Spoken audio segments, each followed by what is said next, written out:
the front, and this is the back, which makes this interventricular septum the anterior interventricular sulcus, and the other side would be the posterior interventricular sulcus. So here's my sulcus. So that would make this left ventricle and this right ventricle. What's underneath the sulcus? Arteries and veins. But if I keep going down, I come to the muscle, because that sulcus is your septum. See, the heart is a two-chambered thing that contracts and pulls in, so that septum pulls in and makes your sulcus, okay? All right. So then we open this up, left ventricle, right ventricle. And then as I look at it, I can open up the ventricle here a little bit, and I can see that the muscles have lots of bundles in there.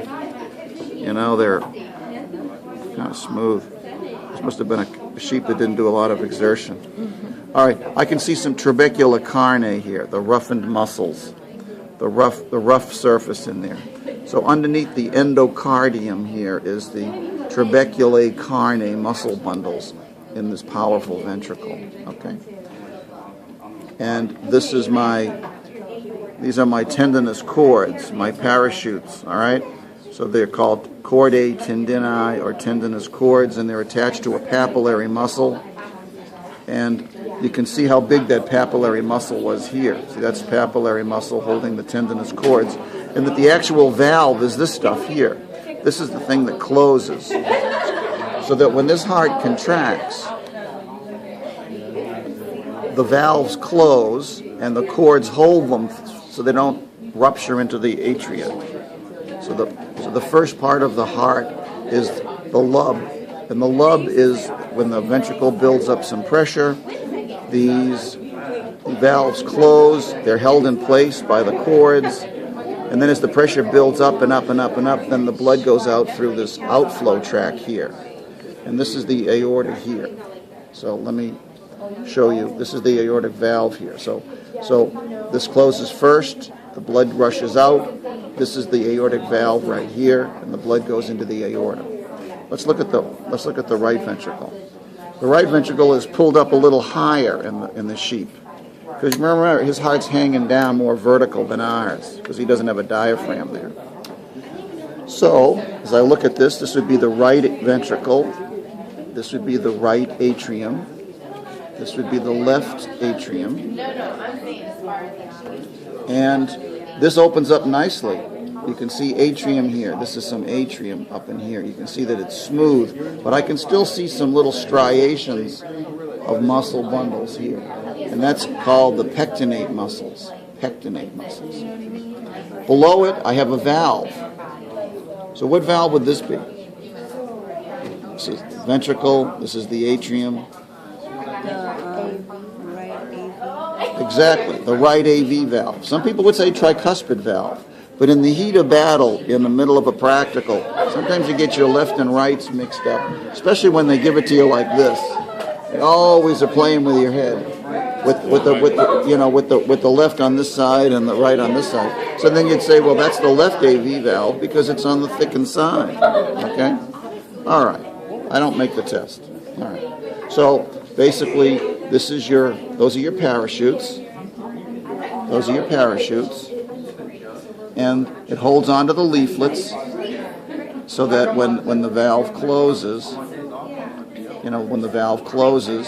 the pressure builds up and then it goes out through the pulmonary artery, which would be off into that area. Now, remember I told you that the pulmonary artery is in the front and then behind it is the aorta. So we now know that this is the front of the heart because this is the left ventricle, this is the right ventricle, so it's properly oriented. All right?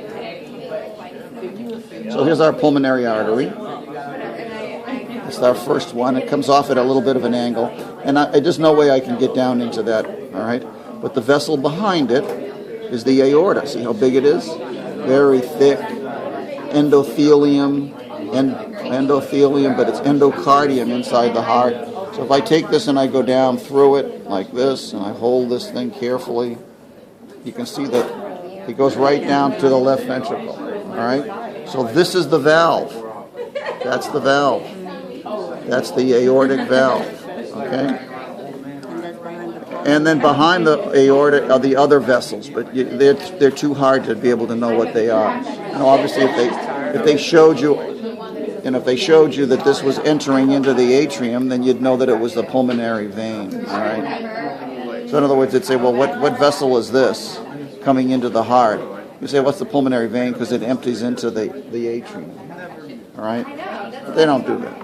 All right. So that's the heart. So after you get smart on this, then you go to the plasticized model, and it has everything there. But you can see thick wall, thin wall, left ventricle, right ventricle, all the anterior interventricular vessels. By the way, remember, anterior interventricular artery comes from the left coronary, all right? Whereas the right coronary comes off this way, all right? It's on the surface, yeah. But it comes out of that hole from the left coronary. Okay, so let's look. So here we are, thick wall, papillary muscle. That's the valve. Here's the chordae tendineae. Okay, and then here's your trabecular carne. Because this is ventricle.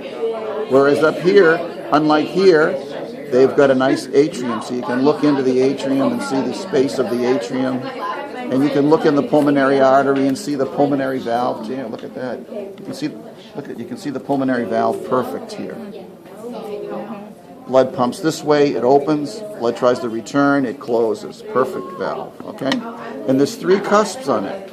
1, 2, and 3. And that's why some people call it the tricuspid valve, where the other one has just 2, okay?